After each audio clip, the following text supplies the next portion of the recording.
सपना अंशु से मिलने के लिए अंशु के गांव गई हुई थी, लेकिन सपना के सारी उम्मीदों पे पानी फिर गया और बहुत तकलीफ हुई देख करके सपना को इस हालत में। तो हेलो दोस्तों, आप सभी का मेरे चैनल प्रीति चतुर्वेदी ब्लॉग में स्वागत है। कैसे हैं? एक प्यारा सा कमेंट करके ज़रूर बताइएगा।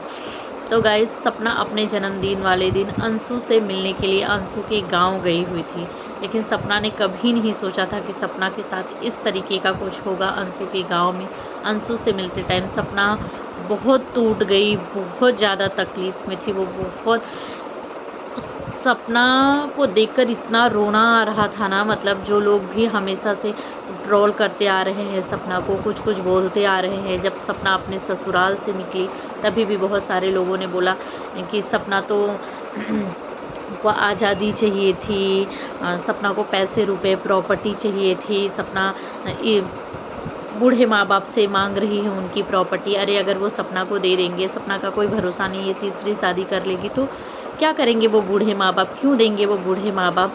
सपना ने जो अंशु के लिए चेन बनाया हुआ था, वो चेन सपना ने जब अपनी सास से मांगा तभी भी लोगों ने बोला कि अरे चेन तक भी सपना अपनी सास से मांग रही है। तो वो जो चेन था ना, वो सपना ने अंशु के लिए बनवाया था, अंशु को देने के लिए, जो कि अंशु को दिया था और अंशु ने सपना की सास को दे दिया हुआ था। तो वो ही चीज़ मांग रही थी जो कि ले करके सपना अंशु को देने के लिए कल गई हुई थी। और सपना ने अंशु का वो चेन दिया, अंशु को एक रिंग बनवाई हुई थी वो दी थी, पायल दी थी, जबकि अंशु बहुत ज़्यादा डर रही थी वो सारी चीज़ों को लेने में। और जिस तरीके से अंशु को देखा गया ना रोते हुए, बहुत दूर से दौड़े दौड़े दौड़े, ऐसा लग रहा था जैसे बरसों बाद एक बच्ची अपनी माँ से मिली हो, लिपट के इतना ज़्यादा रो रही थी, इतना ज़्यादा रो रही थी। और रोड के किनारे ही मिली। समझ नहीं आया कि ऐसा क्या हुआ कि अंशु को सपना से रोड के किनारे मिलना पड़ा। सपना अंशु के घर नहीं गई, किस डर की वजह से। और अंशु को जिस तरीके से वो रो रही थी, सपना चाहती थी, सपना एक उम्मीद लेकर के गई थी कि मतलब अंशु के जो पेरेंट्स हैं वो एक दिन के लिए सपना के साथ जाने देंगे, क्योंकि बर्थडे वाले दिन ही सपना की बहुत ज़्यादा तबीयत ख़राब हो गई थी। सपना बोली उसके सिर में माइग्रेशन के जैसा पेन हो रहा है और उसके चेस्ट में पेन हो रहा है, उसको बहुत ज़्यादा तकलीफ़ है। और उस दिन उतना लंबा सफ़र करके, उसने बोला 100-150 किलोमीटर दूर रहती है अंशु, बहुत ज़्यादा दूर रहती है, कार से गई भी थी। तो एक उम्मीद था कि एक दिन के लिए अंशु को ले आऊँगी, अपने साथ रहूँगी, क्योंकि जिस जल्दबाजी में अंशु वहाँ से शिवपुरी से अपने घर चली गई, सपना आई, जितना सब कुछ हुआ था उन लोगों को, मतलब एक दूसरे से गले मिल के अपना दुख तकलीफ़ बांटने के लिए भी समय मुहल्लत नहीं मिला। अंशु को ऐसा लगा कि भाभी मेरी वजह से इतना सब कुछ बर्दाश्त कर रही है, बस हो गया, अब भाभी को छोड़ना चाहिए फ्री। इसके लिए अंशु चली गई वहाँ से, क्योंकि अंशु जब तक शिवपुरी में थी ना, तब तक सपना जो है ना बहुत ज़्यादा बंधी हुई थी। अंशु के लिए सपना कुछ भी कर जाने के लिए तैयार थी, वो लोगों की 4 बातें सुनने के लिए तैयार थी। सपना के घर, अंशु के घर वालों से माफ़ी भी मांगने तक के लिए तैयार थी। सपना ने अपने ब्लॉग में बोला हुआ था कि अगर मुझे माफ़ी मांगनी पड़े तो मुझे माफ़ कर दीजिए, पर अंशु को मुझसे दूर मत करिए। और कल भी यही उम्मीद लेकर के गई थी कि एक दिन के लिए जाने देंगे, क्योंकि सपना को देखा ही होगा सभी लोगों ने कि राजवीर भाई, सूरज भाई जाने के बाद, राजवीर भाई के खासकर जाने के बाद से अंशु ने ही सपना को जितनी मैच्योरिटी से, जितने समझदारी से हैंडल किया है, उसके दुख में सुख में, चाहे वो उसका पैर टूटना हो, चाहे उसको माइग्रेशन का प्रॉब्लम हुआ हो, चाहे वो हॉस्पिटल में रही हो, चाहे वो राजवीर भाई के जाने के बाद पूरी तरीके से टूट गई हो, लेकिन जब जब भी सपना तकलीफ़ में, मुसीबत में रही, हमेशा अंशु ने ही साथ दिया और बहुत समझदारी के साथ। तो उसको ये था कि मैं आज बीमार हूँ, अंशु मेरे पास रहेगी तो मुझे थोड़ा अच्छा लगेगा, लेकिन नहीं मिलने दिया, मतलब नहीं आने दिया अंशु के पेरेंट्स ने। मुझे ये नहीं समझ में आया कि इतने पत्थर दिल अंशु के माँ बाप कैसे हो गए। जो माँ बाप बोलते ना कि अपने बच्चों के आंसू देख के समझ जाना चाहिए था कि कितना प्यार करती है मेरी बेटी एक भाभी को, या भाभी प्यार करती है अपनी बेटी को। क्योंकि किसी को भी, किसी भी पेरेंट्स को भी इतना हक नहीं बनता कि वो अपने बच्चों को इतना तकलीफ़ में देख के उसके लिए कुछ ना करें। बोलते हैं ना, माँ बाप तो ऐसे होते हैं कि अपने बच्चों को तकलीफ़ देख के उनके गलत भी करते रहते हैं तो भी झुक जाते हैं कि झुक जाओ, जाने दो, अगर इसकी खुशी इसी में है तो इसको खुश रह लेने दो। सपना ने बताया कि पहले जब अंशु छोटी थी, जब शिवपुरी में अंशु के माता-पिता ने सपना को दिया था, तब यही बोल के दिया कि ये बेटी है, पूरा हक है, आप अपने हिसाब से इसको रखो। और आज इतना भी हक नहीं था कि एक दिन के लिए ले जा सके वो अंशु को। और लोग उसको कमेंट कर के इस तरीके से बोलते हैं कि सपना, अंशु को तुम अपने साथ ले आओ, सपना अंशु को तुम अपने साथ। कैसे ले आएगी? आने दे, मिलने तक की, फ़ोन पे बात करने तक की तो उसको परमिशन ही नहीं है। पहले तो वो बात भी नहीं करती थी, छुप छुप के बात करती थी। सपना ने बताया ही है, मैंने अपने पिछले ब्लॉग में बताया था, आप लोगों ने सुना ही होगा।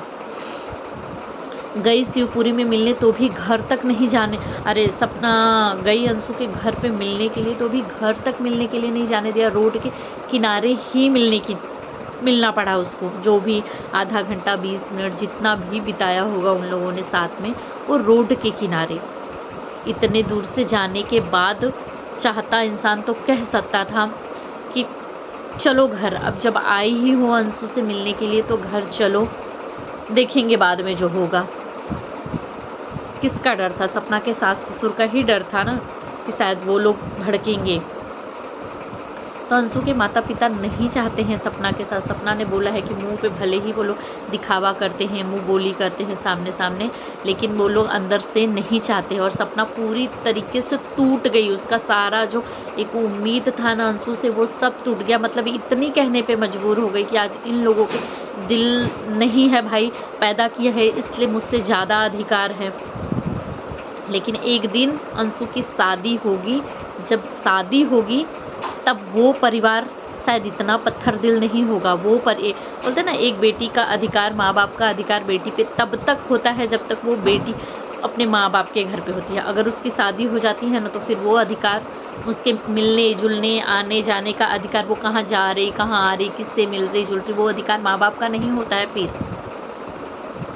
तो सपना को एक उम्मीद है कि मतलब वो लड़की सिर्फ उम्मीद उम्मीद उम्मीद उम्मीद में ही जी रही है कि इससे अच्छा होगा, शायद कल इससे अच्छा हो जाएगा। फिर उसकी आस टूट जाती है अगर, तो उसको लगता है कि फिर अच्छा चलो इससे अच्छा और आएगा, समय होगा।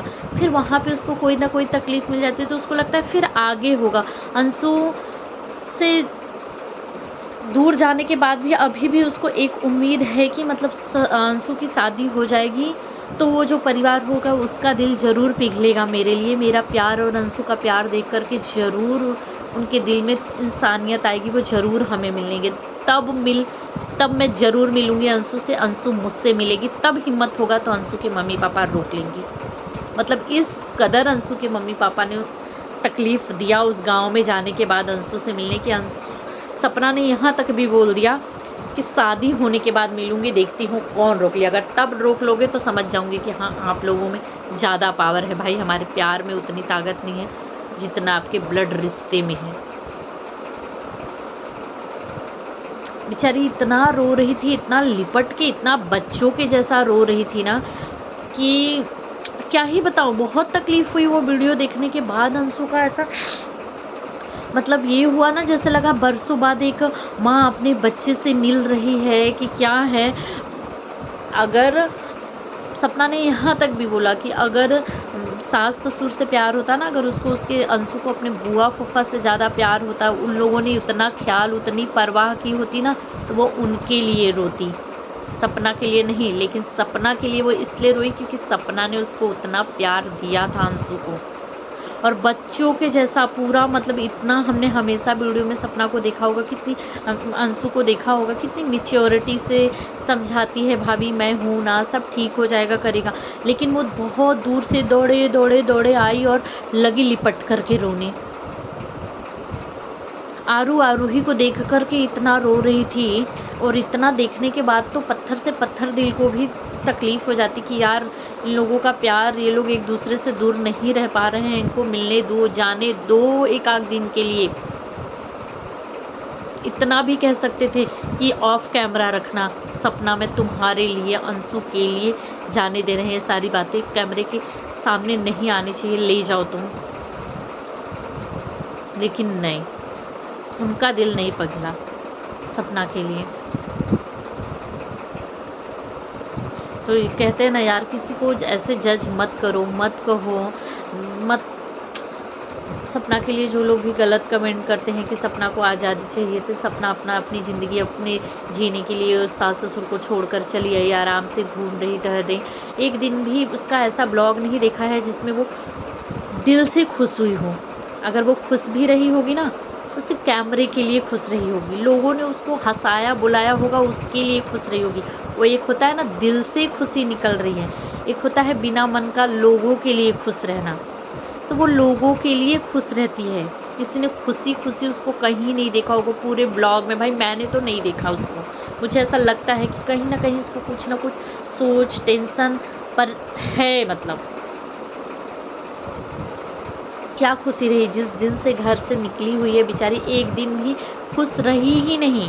वो घर से आई, इतना सारा मेंटली प्रेशर प्रेशर प्रेशर चल रहा था, घर ढूंढना, बच्चों का एडमिशन करवाना, ये वो। घर से आई हुई थी, सास ससुर का कॉल आना, वहाँ पे ये नहीं देंगे वो नहीं देंगे, तुम्हारा क्या है, उन सारे प्रेशर टेंशन को झेल ही रही थी। तब से जेरी के जाने का सुन ली, जेरी के जाने का तकलीफ गम से उभर ही रही है। तब से अंशु से मिलने गई तो अंशु के यहाँ सारी उम्मीदें टूट गई उसकी। तो गाइस, आप लोगों को सपना का ब्लॉग देख कर के कल का कैसा लगा कमेंट में ज़रूर बताइएगा, और मैं सही कह रही हूँ कि नहीं। और प्लीज़ कोई गलत कमेंट मत किया करो यार, उसके लिए बिल्कुल अच्छा नहीं लगता है वो कमेंट पढ़ो। तो मेरे वीडियोस पे भी उसके लिए गलत कमेंट आते हैं कि हाँ इसको तो घूमना था, इसको आज़ादी चाहिए था, चली आई छोड़ के, ऐसे ऐसे करके। मुझे बिल्कुल अच्छा नहीं लगता, क्या ही बोलूँ। तो मैं इस ब्लॉग को यहीं एंड करती हूँ।